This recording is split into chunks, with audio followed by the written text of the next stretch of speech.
Hello, Motorheads. It's a rainy day in Minnesota, and that means it's a good day to stay indoors and set up some gears.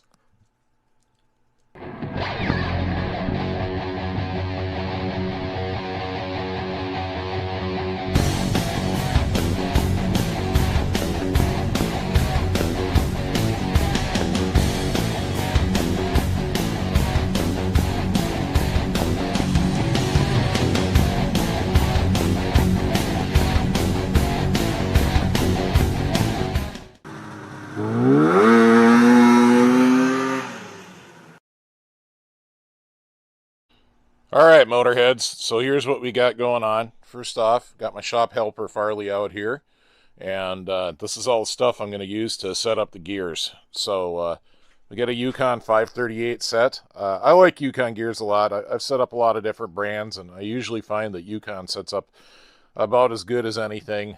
Probably OEM spicers, in my opinion, probably they're equal, but those are probably the two best in my opinion. Here we have a so-called complete setup kit, and I say so-called because it didn't come with oil slingers, nor did it come with the axle shaft seals. Maybe it's a setup kit for a Dana 60 rear. I don't know. And then we have some setup bearings. So these are bearings that I used a flap wheel and opened up the inside diameter just enough that they just kind of slip on. So we kind of tap them down. They tap on pretty easy. Once they're seated, well, now that it's down, you can see I just didn't get it square because it comes right off. If I had it square, it does go right down. Got one for the outer pinion because those are usually really tight. And then, of course, 2 carrier bearings. So that'll get us going. That's our setup. That's our parts for now. And we'll start setting up the gears. First step is these axle shaft seals. All right, Motorheads, so here's how we're going to get these seals in. So they're pretty big diameter. Remember, the axle shaft is 1.5 inches. So I found a socket. It is a 1 3/16, 3/4 inch drive socket that just fits inside the seal. You don't want it to be tight on the lip in here. You'll knock the spring off. This is all to the outside, so that's good. Put in a 3/4 to 1/2 inch adapter on it. Have this convenient piece of pipe from my motorcycle lift. It was like a stabilizing leg or something. And I'll just use that to drive it in. And of course, I'll use this random black gasket maker that came in this kit. So there you go.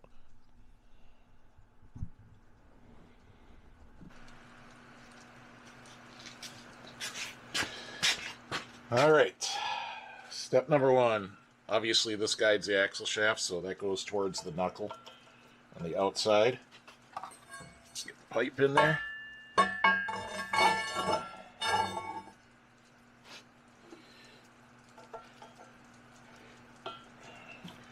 Probably could see, but maybe you couldn't. The RTV is already on it, on the housing there.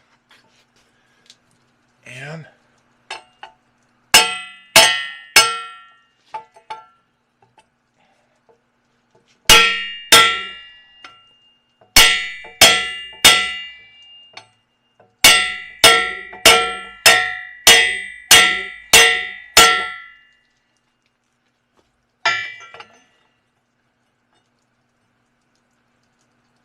that'll do it.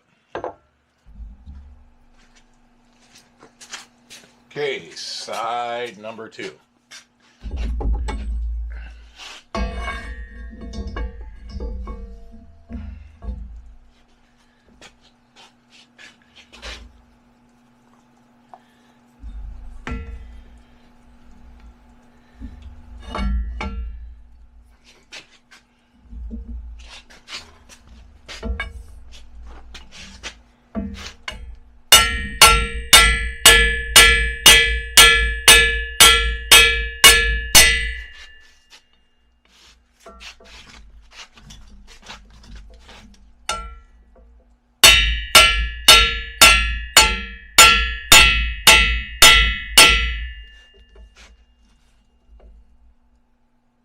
And that'll do that.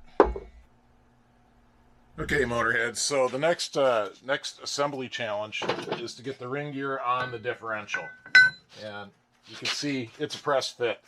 So this bore in the ring gear fits on this shoulder here, and it's pretty tight. I've seen guys freeze their carrier overnight. I didn't have room in my freezer. So we're just going to get out the torch, warm it up a little, and get a couple bolts started and pull it in with some bolts.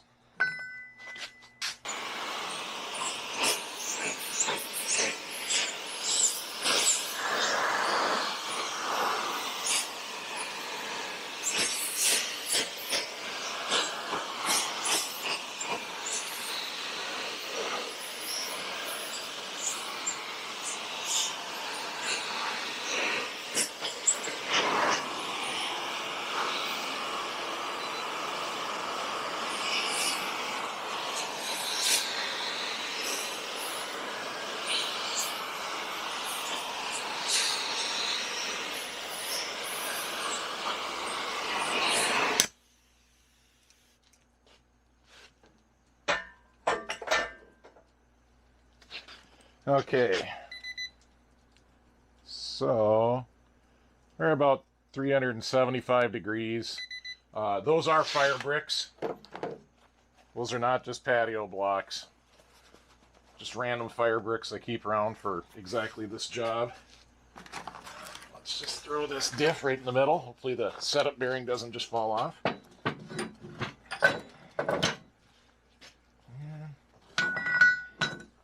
Oh yeah, that worked great, except for now I gotta get a bolt started.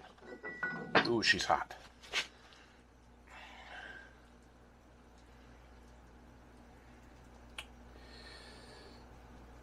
Okay, we're gonna flip this thing over so I don't have to hold it.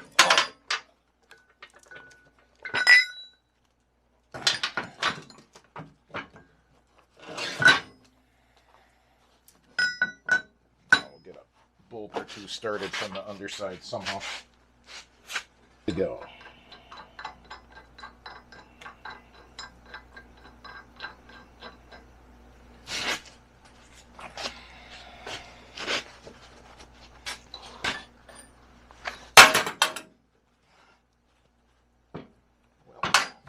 Without that.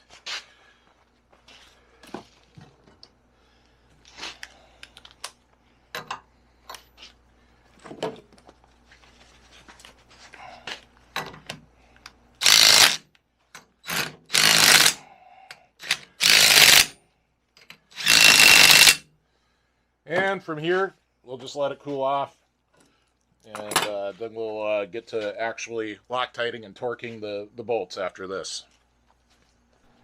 Okay, well the ring gear is cooling. We're going to press the inner pinion race on. So make sure my press plates are appropriately spaced. Yep. Oil slinger. Then your bearing. Make sure you get your bearing on the right way. They are a pain to take off if you put them on the wrong way. Tighten that up. Give it some press furniture.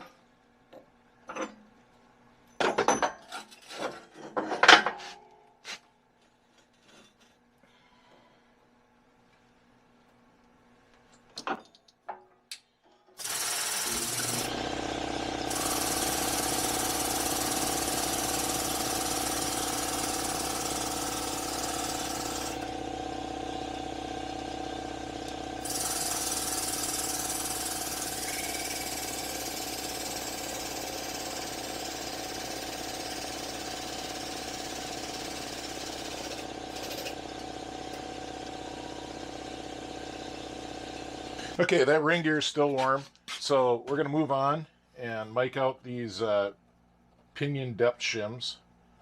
So this one is 15 thousandths, so keep some notes here. The next one,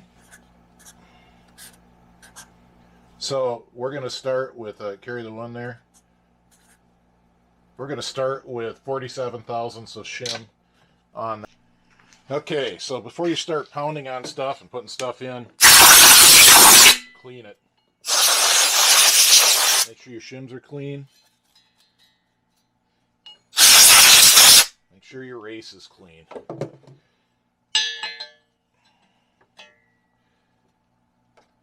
I just use this old brass punch.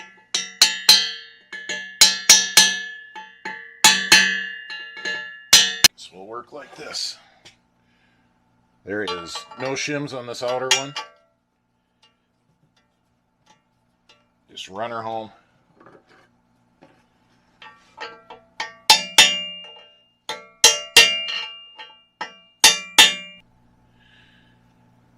Okay, motorheads, so we're going to put the pinion in and start getting that ready for the first check on the pattern.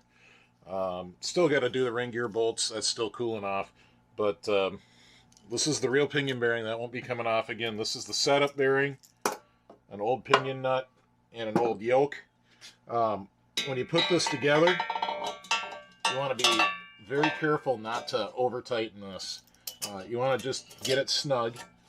You don't want to go crazy.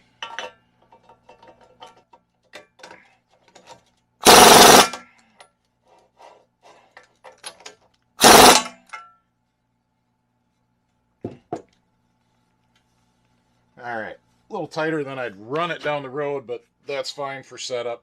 It's not too tight, didn't damage anything. Alright, torquing the ring gear bolts. This is one of those things people ask, how do you hold it when you torque ring gear bolts? Well, luckily I have a big enough vise. Sometimes I've been able to hold them in the lathe. You know, it can be a pain.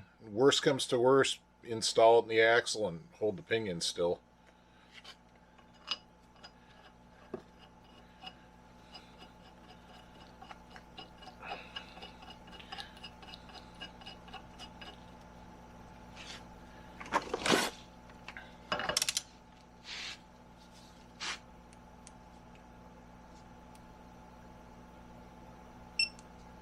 Alright, torque wrench is set to 110 foot-pounds. Wait, no. How did that get on Newton meters? Always check your units, folks.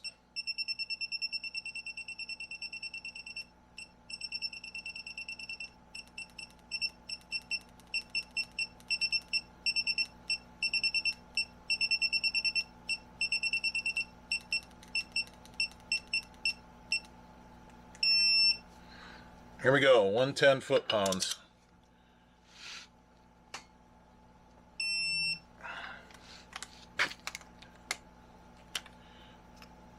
So these other bolts that are in here, they're the bolts I used just to hold it in place while it cooled.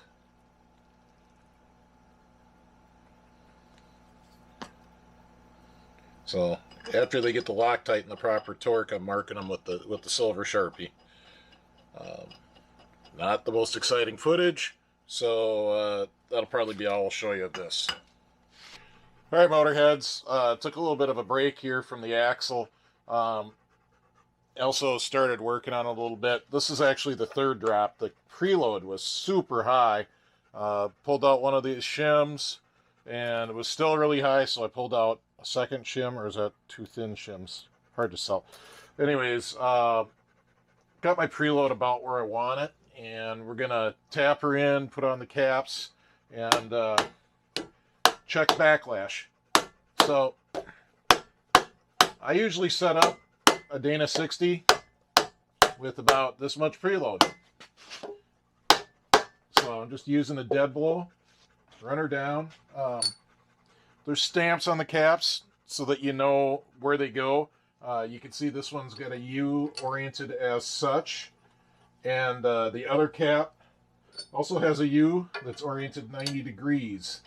So I've highlighted that just with a silver Sharpie. Just makes my life easier as we go. Alright, sure we'll edit a bunch of that out. Alright, hopefully you can see the dial indicator needle now. And we're just looking at the movement.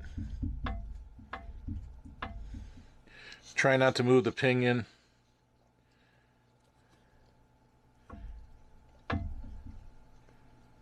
So just try to get you 0. So we're at about 22 thou, maybe 20 thou of backlash. So that's way too much. I'm going to pop that carrier out again, and we'll take some shim off of this side, move it to this side. Since it's like 20 thou, and really I'd like to be more in the neighborhood of 6 to 8, so I need to take off about 13 thou.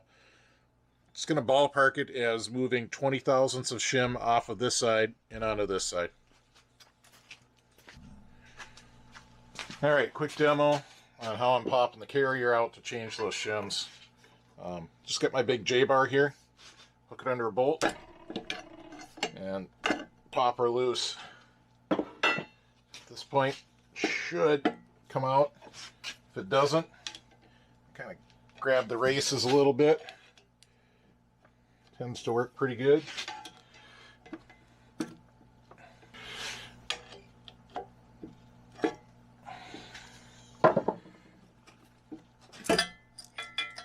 Alright, so there we go.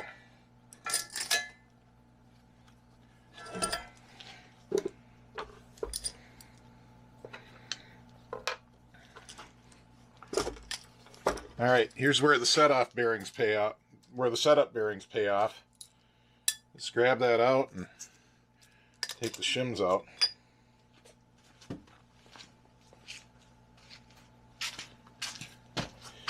My micrometer and pick one that I think is probably about 20, maybe a little less.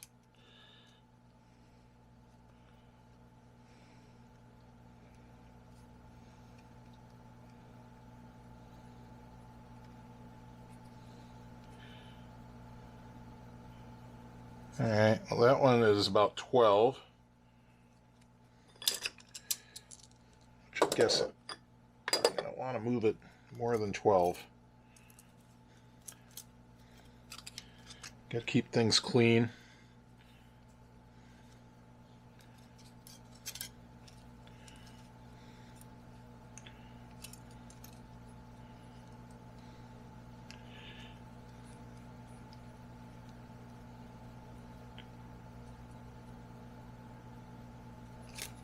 It's a little bit on the light side.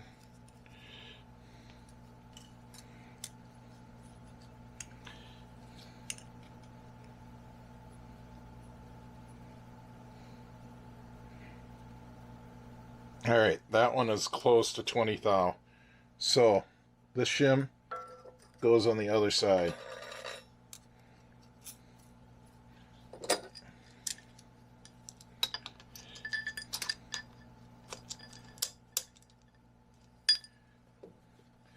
And just want to note that I shouldn't be changing the preload any by moving these shims from one side to the other.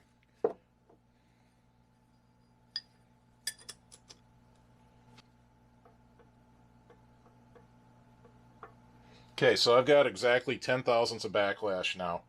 That's within spec. It's looser than I'd like to run, but it should be fine. So at this point, I'm going to actually check the pattern. So I got some good old Mopar gear marking compound, or you can use GM or any other gear marking compound. Whatever came in your setup kit, it's probably just peachy. But I have this can that I've been using for a while.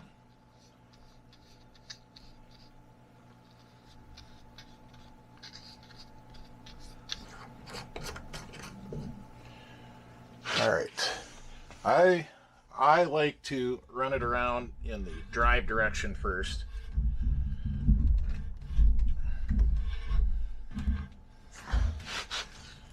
All right, first look at the drive side pattern. I've certainly seen worse. All right, so there's the pattern on the drive side, and you can see it's in and out. It's about centered, but it's kind of low in on the inside. It's far from a horrible pattern. I'll run it back around and we'll take a look at the coast side. All right, so there's the pattern, and I'm aware that I'm showing you the convex side, and that's traditionally what would be called the drive side, but this is a low pinion front axle.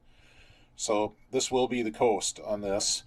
And on the other side, this actually will drive off of what is normally the coast side. So if I've got y'all backwards on that, I'm sorry.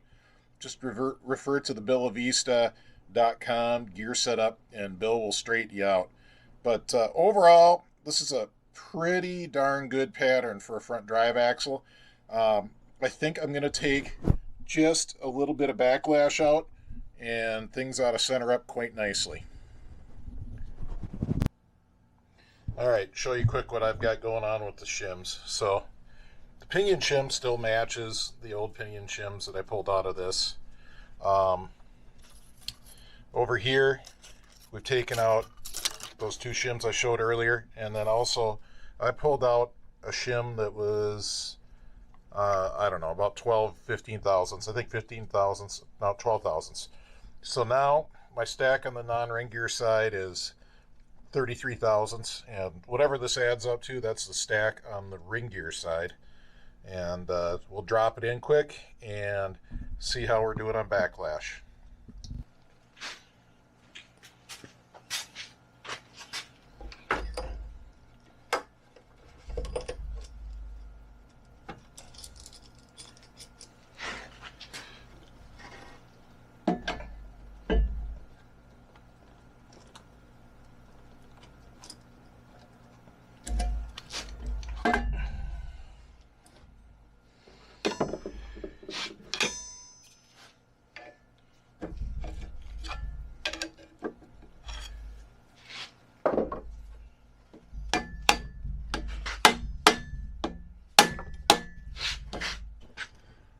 All right, did a pretty major pinion depth correction, and the depth looks much better now, but it looks like the backlash is maybe a little big. The backlash is actually measuring at 7 thousandths, but I'm going to back it down, try to hit 5 and see how that looks.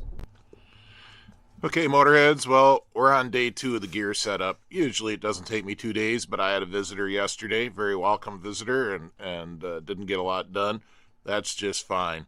Fashion tip for the day, yellow gear marking compound, yellow shirt. Yeah, I rubbed those gears up against my belly a couple times yesterday and got some nice gear tooth marks on my black t-shirt. So, stuff happens. Anyways, show you where we're at. So looks like you can see that. So that's the what's traditionally called the drive side, but of course, being a low pinion front axle, it's the coast. And there is the other side, which it's way down here. In and out, like pinion depth. Looks like it's pretty close to centered right, but backlash, which is up and down in this picture, looks like it needs to get tighter, but I've already got the backlash set to 5 thousandths, so I can't get any tighter on the backlash. I'm going to play with it a little more before I declare it done, but we're getting into the ballpark here. Okay, Motorheads, just to confirm that I truly was in the sweet spot, I pulled out 7th thou pinion shim. There's only 15th thou shim in there now, and you can see from the pattern, especially on this side, the coast, but once again it's a low pinion front axle, so that's not the coast. You can see that I am out the other side on this, so I now know what my pinion shim depth is. I know what my backlash is, and the previous pattern I showed you is the best pattern you could possibly get out of these gears, so I am going to go with it. Okay, Motorheads, a little tech tip on these Dana axles. Every once in a while, you'll find a Dana 60 or 44 where the inner pinion race isn't as tight a fit as you'd want. There just isn't much press fit. So I've got 2 things I do when that happens, and I did it here. One is I take a center punch and I dimple in the housing a whole bunch, like 100 times, just to tighten it up. Kind of think of it as like knurling, but I don't know how you get a knurling tool in there. So I do that, and then the other thing is I use some good old red Loctite retaining compound on the race when I put it in. If I had the green cylindrical retaining compound, that'd be even better, but red thread locker seems to work good. I've been doing it for years, and when I've disassembled axles that I did this way many years ago, I find that it's undisturbed and not broken free. Seems to hold up well. So there's your tech tip.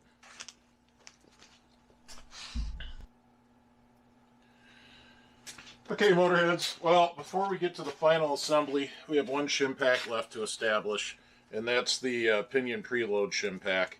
So this is pretty critical to pinion bearing life, and you want to hit that preload target right on.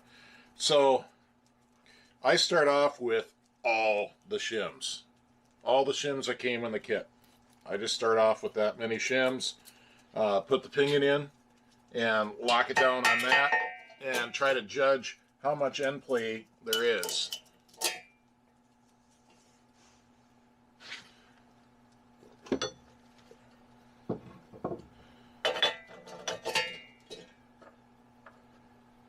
You can see when I'm using this used yoke, it slides on real nice, especially after having been on and off as many times as it has. And also, used pinion nut is used throughout the setup. We won't put on the real pinion nut until the very end.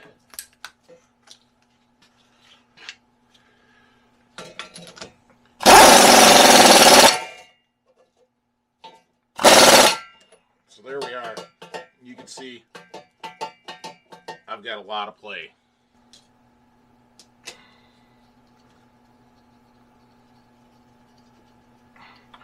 So from all the way in to all the way out, that's a lot. That's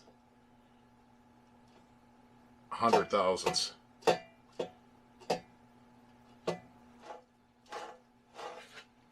Okay, tiny bit of preload, but that is a used bearing that I turned into a setup bearing. So I'm going to stop there with the setup bearing and actually put the real outer pinion bearing in, because I don't want to overshoot that. Alright, so we're still going with the used yoke, used pinion nut. Those two things don't really play into the preload, but we do have the new bearing in there, and what I think is pretty close on the shims.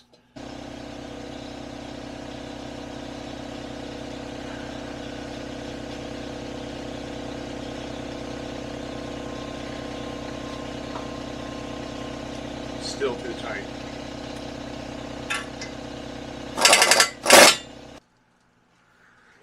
Alright, motorheads, after a long and difficult struggle, I'm finally there. The actual pinion bearing press fit is much tighter on the pinion shaft than the setup, of course. It's tight. This is the tightest one I've ever encountered. So it's been a real struggle getting it on and off. And then the other struggle is that my shim selection, even though I have two different kits of Dana 60 shims here, my shim selection never really got me there. So I have my inch-pound dial wrench here, and when I check it, I'm a little light. I'm at about, I guess I'm at about 15 inch-pounds. That's maybe not real light. The spec is 17. If I go to the next thinnest thing I could put together with my shim pack, which is only 2/1000ths of an inch thinner, it jumps up over 60 inch-pounds, which is crazy. So we're not doing that. So we're going with this. It's just slightly on the light side. It'd be in spec if it was a 44, but a 60 is supposed to be 17 to 30 according to what I'm seeing. So long battle there, but we're going to call this good and keep going with the project. Okay, motorheads. So I've got the actual bearings on the Detroit now instead of the setup bearings, and last check on backlash, 5 thou. We're going with 5 thou. So bring you back in a second and show you what the pattern looks like, but it's going to really look like the last good pattern that I had.